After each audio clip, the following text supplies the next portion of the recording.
The Badgers open the 2014 season on Saturday in the Advocare Texas kickoff against LSU at NRG Stadium in Houston, Texas. Game is scheduled to kick off at 8:10 p.m. and be televised live by ESPN. Head coach Gary Andersen is here. We'll have some opening comments, then take questions. Okay, it's great to get the game week. Excited about the opportunity to move forward into, again, a game week. I think our kids are ready to go. Met with them this morning. We're completely on game week schedule. Even though school's not in this week, we're treating it absolutely no different. So we met with them this morning and put in what would be a normal Tuesday. We're trying to be one day ahead, which we should be, moving through camp and get them out there and practice and prepare as we move through the week. So I'm sure you got a bunch of questions, and I'll open it up for that. But again, we're excited to take the next step and get ready to play LSU. Great venue, great opportunity for the university and all these kids in the program. Jeff. Gary, in looking at the tape of LSU, their defensive coordinator has talked about their two ends being an outstanding tandem. What sort of problems might they present, or what do you have to be aware of for your tackles, Tyler and Rob? Well, you know, they're tremendous pass rushers. They're very gifted athletically, and they're also very powerful, and they've shown that on tape. So you have to you got to be on guard. You got to make sure that the offense hopefully can help them a little bit, as far as help our tackles a little bit, as keeping people off base as far as what we're doing. You know, third and long scenarios, you're not always going to throw the ball every snap and so on and so forth. But Tyler and Rob will be fine. They're two good players. I think we have two good tackles. And, you know, that third and fourth guy that rotate in there with them are pretty good football players too. So they've got some guys that can get after it and rush the passer, and have proven that they've done that for a long time.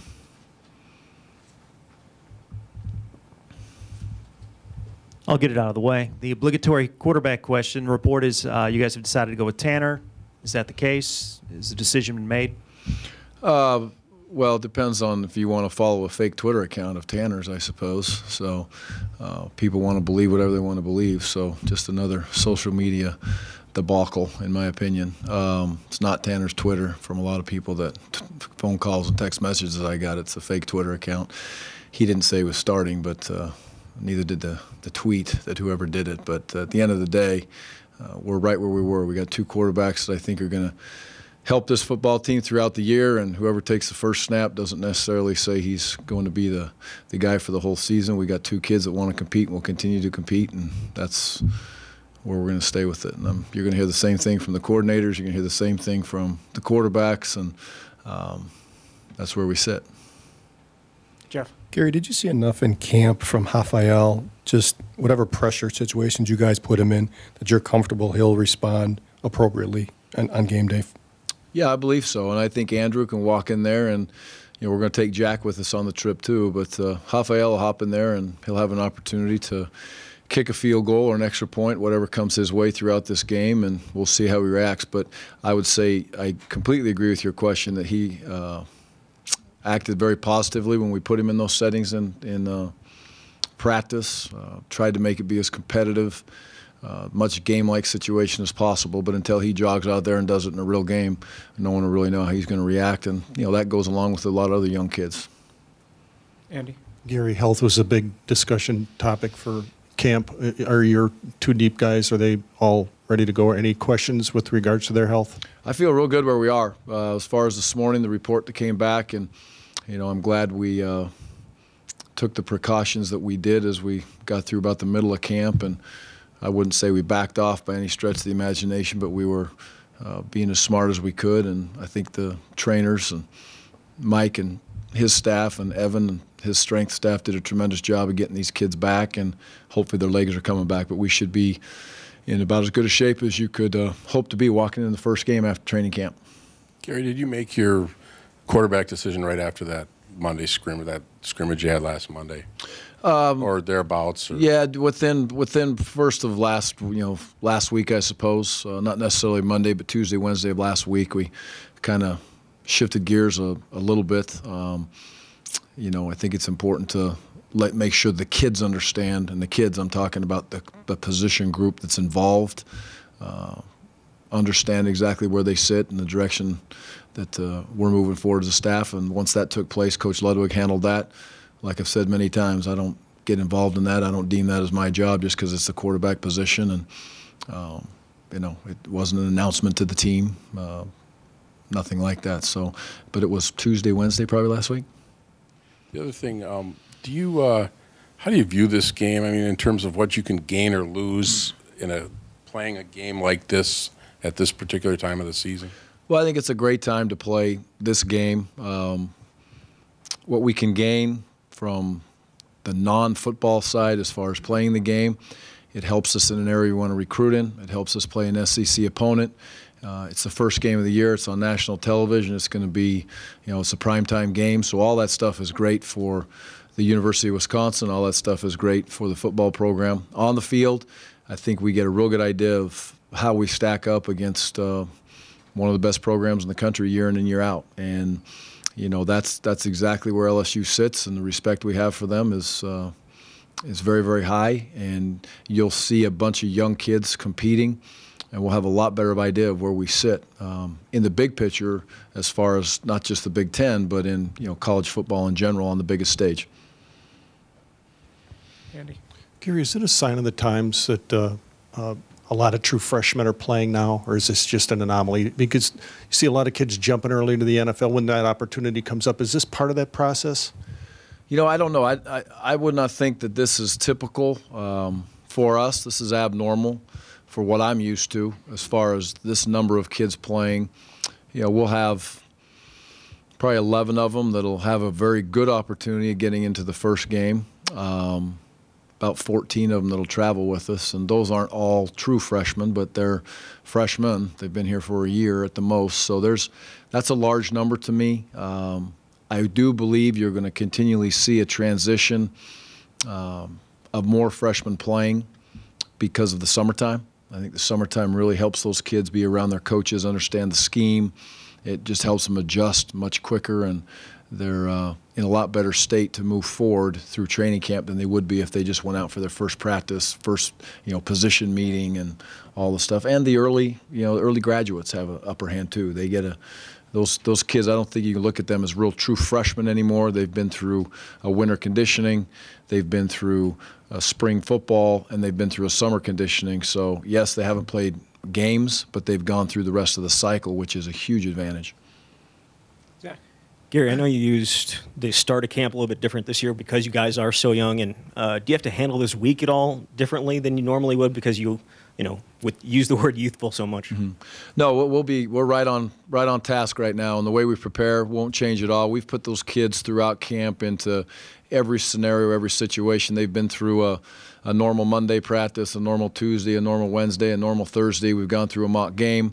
We've walked them through the Friday scenarios as far as how we move through our work day on Friday. So if they're getting on that airplane and going, they should be prepared. Have they lived it exactly? No, but they understand what's expected. There's always some growing pains as you move through there, but we'll be in normal game operating mode this week, except we are a day ahead. What would have been a Monday will really be a Tuesday for us today. Jeff? Gary, you've got 6 wide receivers listed on the depth. Are those the 6 who are going, or do you know if you're taking more than 6 down to Houston? Because Chris was a little bit unsure when we talked to him last about how many you guys would take down on the trip. Yeah, we'll take more than 6. We'll probably take 8 receivers with us, but the main 6 that are there, the 6 that are going to go out and fulfill those 2 deep scenarios that we have, and how much playing time goes to the younger kids is going to really see. We'll see how they react in the moment, much like any position. But our numbers are much better there as far as a group than it was a year ago. Eric? Earlier you said one of the things that you had to gain when you go down there to play LSU is that it helps you play an SEC opponent. Why is it important to play an SEC opponent? Well, I wouldn't just say the SEC, and I'm sure I did say the SEC, but it's another great conference where typically you're going to see them in a bowl game, and that's where you're going to be able to play an SEC team, and now to be able to have them in the regular conference.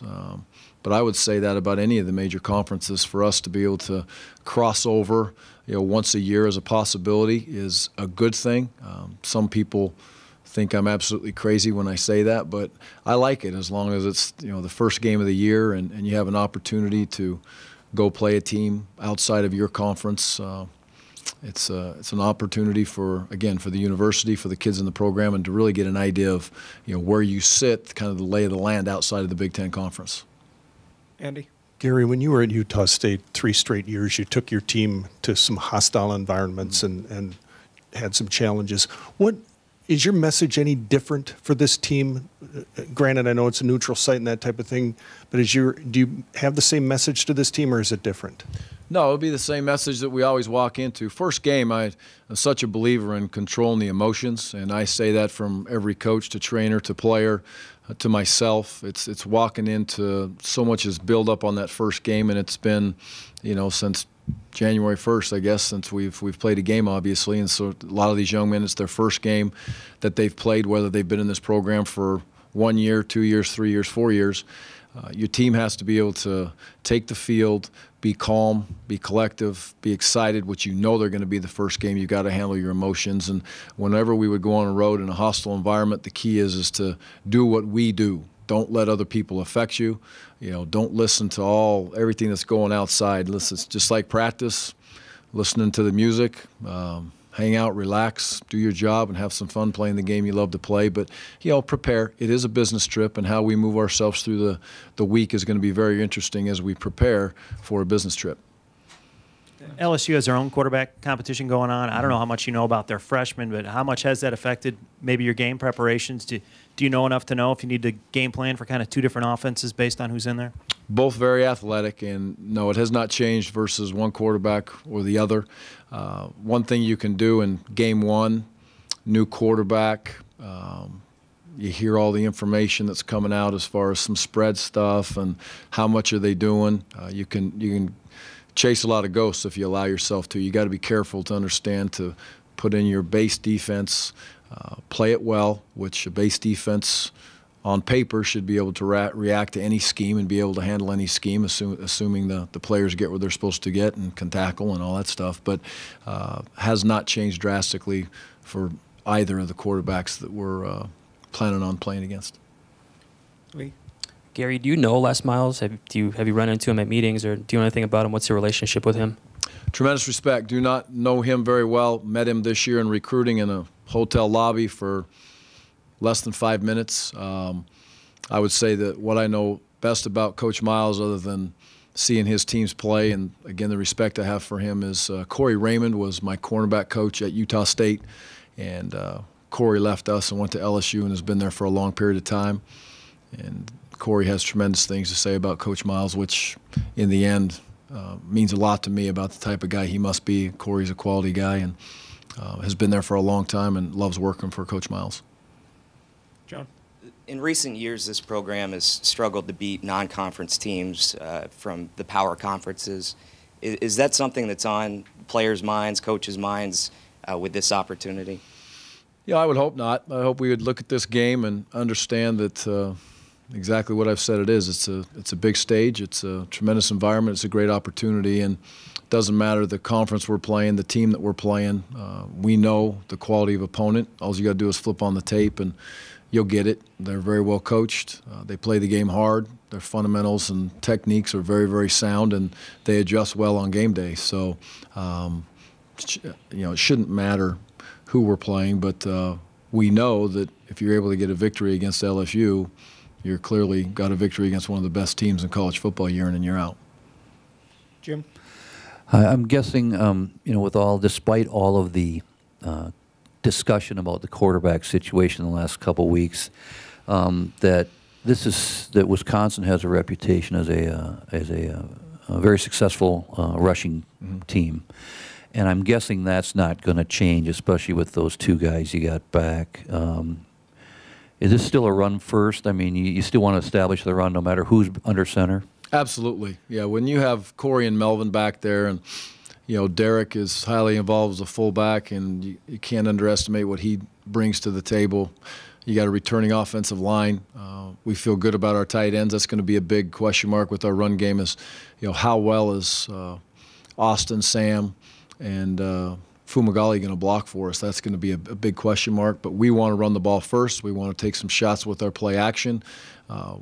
our goal is to obviously be a physical, powerful football team that gets in the fourth quarter and, ultimately tries to wear people down and ground and pound it. So that will never change.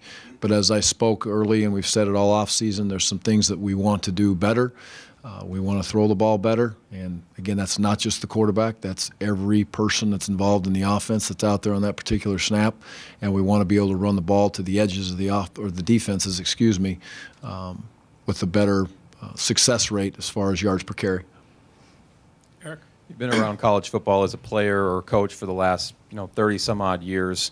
The next 3 years you're opening against LSU, Houston, Bama down in Dallas, and then up in Green Bay against LSU again. Does it ever surprise you how big college football has gotten with all the big games so early in the season? Yeah, it's amazing how powerful this game is, and it's a tremendous game, which we all know, but it's we're all blessed and lucky to be part of it and be in the positions that we're in, and we'll cherish those moments to be in this stage, and for those kids to be able to be involved in this game this early in the year.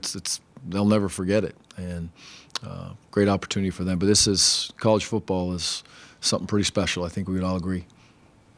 Jeff? Gary, I think Les has a reputation for maybe pulling off some exotic plays, fakes on special teams and that. How much have you seen of that on tape that you guys have studied, and how prepared do you have to be for anything in that game? Every fake that we can possibly find on YouTube or through film study or wherever.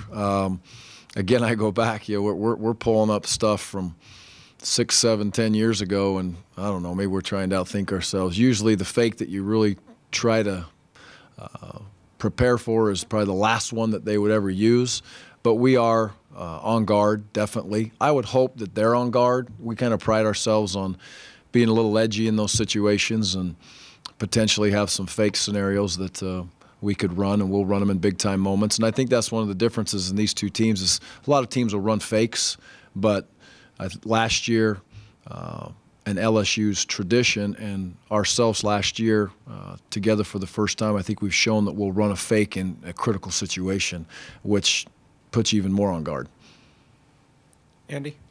Gary, do your offensive linemen have to be aware at all of it depending on who the quarterback is? Is there anything they have to do tactically different? Is there any awareness that they need to have knowing that one might be more inclined to run as opposed to the other? No, not at all. The offense is built around the offense, not built around the quarterback, and so there's nothing changes at all regardless of who's taking the snaps. Jesse? Gary, as you go into the season, do you have any reservations at all about the fact that Tanner hasn't played in a Division I game yet? And can you share your assessment of how his passing ability has grown and what he showed in that area during fall camp? Well, I think last year Tanner came in here as a young quarterback and had played JC ball and was continuing to grow and broke his hand. The one thing I would say is he has played in big-time games. He's been a starting free safety, which is the quarterback of our defense. He has a lot of alignment issues. It's very technical back there. There's a ton of communication that has to take place. So he's been in that moment. He's prepared to play in Big Ten games. He's prepared to play in a bowl game, which is great for him. I think he's obviously, we feel like he's throwing the ball much better to even be in the QB race. He would have had to be solid and consistent throwing the football. But the biggest thing for Tanner is the growth within the offense. This is an offense where there's a lot of checks and a lot of verbiage, and it's a pro-style offense that a smart kid has to get back there and understand the offense to be able to get it moving in the right direction. And to be in the 1 and 2 and be fighting it out for as long as they've been fighting it out, Joel and Tanner are both obviously very capable, or Andy wouldn't be using reps up on them. Tom? Gary, you talked at various times about more big plays on offense, either down the field or on the edges with the running backs, and also better third down percentage. Yep. That's a lot. That's a lot to get done. It is. Are you better equipped to get all that done this year, do you think? I would hope so. And when we talk third downs, our ability to it shifts when you get to like 4+, right? When you have to get back there and throw that ball, and you've got to be able to protect. I would hope that the scheme a year further along will help. I would hope that an experienced offensive line coming back with working on their pass protections and all the things that they prepare for from a technique standpoint to a scheme standpoint would help. So, you know, we have identified those issues and the scenarios that we expect us to be better as a staff and the kids to be better at. So I believe we are better equipped, but time will obviously tell. Gary, what's it like for you knowing that TJ and TJ and the Watt boys Okay. are going to TJ and Derek? Yeah, Derek going to go see their older brother in Houston. Yeah, it's an awesome time. You know, I think JJ's just as excited as the kids are, and to go down there and to have those three together. Hopefully JJ has a little time he can get in front of the team for a minute, but he's going to, just like the rest of our kids, there's a couple hours every day blocked out for them to be with their families down there, and they'll have a good little family reunion. And he's playing a game Thursday, is that correct? I think they play while they're there. So it'll be it's pretty special to be in that setting for that family, and well-deserved, great family, as you all know, and tremendous athletes. Andy? Gary, you touched on a little bit earlier. What's your vision for recruiting Texas? How important is that area for you in moving forward with this program? You know, you come in your first year and you get in your areas, you establish what you believe is the right spots to be. And we were not heavily involved in Texas the first year. We just, quite frankly, we ran out of time. Now we are. We've pulled Coach Bush from the West Coast, basically, and put him into Texas and Florida. And you know, he's proven to be a very solid recruiter through the years, and that's the reason why we've put Bill in Texas. So Texas is definitely a place where we need to go. I think we've had some, a little bit of success there. We'll see how that all moving forward. But it's great football. High school football is very important. The kids play at a high level, and they go through they go through some spring balls, and there's a lot of reasons to recruit Texas, not just because they have tremendous athletes, but the kids understand the importance of the game. Anything else for Coach? All right. Thank you all. Appreciate it.